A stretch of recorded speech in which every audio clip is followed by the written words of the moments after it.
Hello, hello, mga parikat! A day of my life as a parikat, naabot ko diri sa Mount Kalatungan. Yeah! Nakadungog mo? Mount Kalatungan. So gusto to ako mukatkat or mag-hiking diha guys, but dili siya pwede kay ako ra isa o wala si Adan. Ha ha ha! So mauni siya guys, pwede ka diri mo agi kung muadto ka sa Mount Kalatungan. Yeah, muagi ka. Mauni siya ang portion o pwede po dito sa Kimati portion sa Pikas.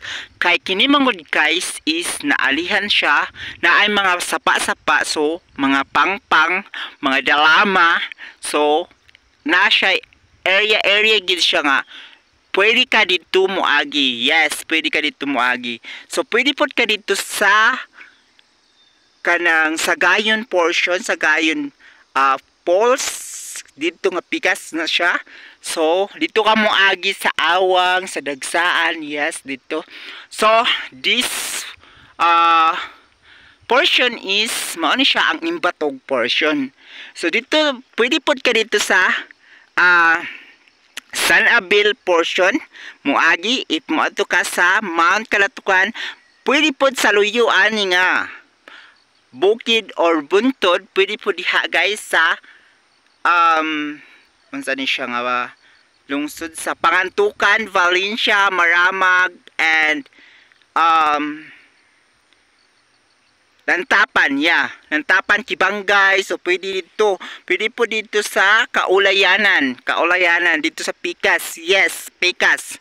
So, mauni siya ang Mount Kalatungan. So, if you are going to look at that, mauni siya ang portion sa Talakag, Bukidnon.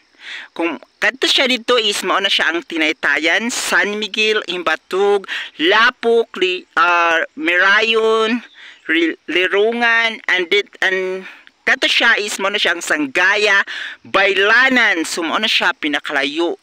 So kana siya nga buntod guys or bukid is mao na siya ang facing sa Mount Kitanglad or likod di ay na siya sa Mount Kitanglad. So pero kung diri ka diri sa amo ang lugar sa Mirayon is facing siya sa Mount Kitanglad.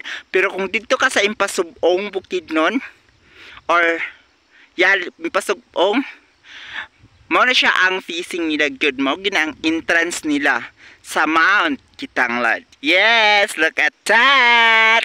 And also here in our barangays or in our municipality, which is Talakag, Bukidnon, and Mirayon region, we are abundant of vegetable, which is like patatas, carrots, mais, talong, pichay, broccoli, and everything is bamboo, sunflower, and everything nga kahoy.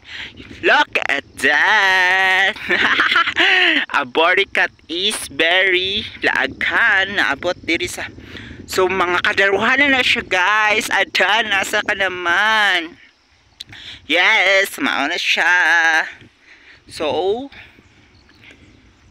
nice kaayo siya nga place og tugnaw pagid kaayo guys. Ma-feel gid nimo ang kasakit, ang kalami sa hangin diri sa among lugar. Boricat.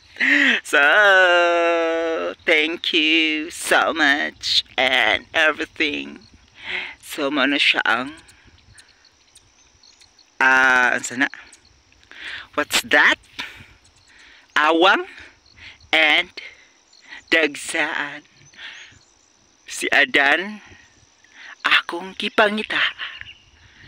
Pero asa siya?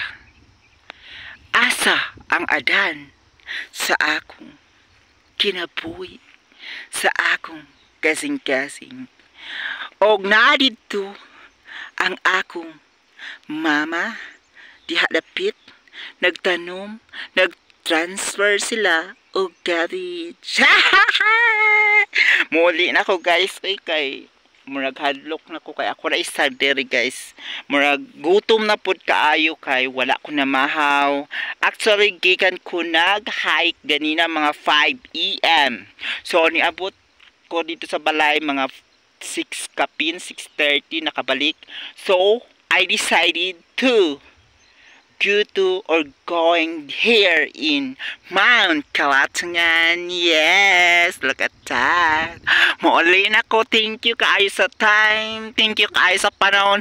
Thank you kaayo nga naka-express na ko akong feelings, ang akong mga gibati, ang akong mga gipang higugma nga mga palibot.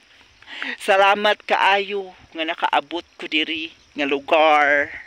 Ug nabati nako ang hagunoy, ang tingog sa kalanggaman, ang tingog sa hangin.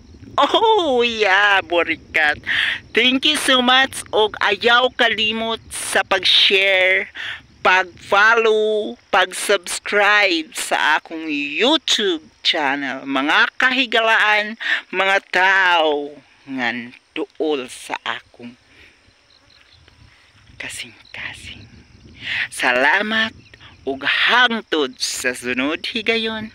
Magkita-kita ta ug dili gid nako kini malimtan nga higayon nga bisan ako ra isa gihangos nako og baklay og hike diri sa buntod. Gihimo gyud nako ni guys para lang makit-an. Daghang salamat ug maayong buntag.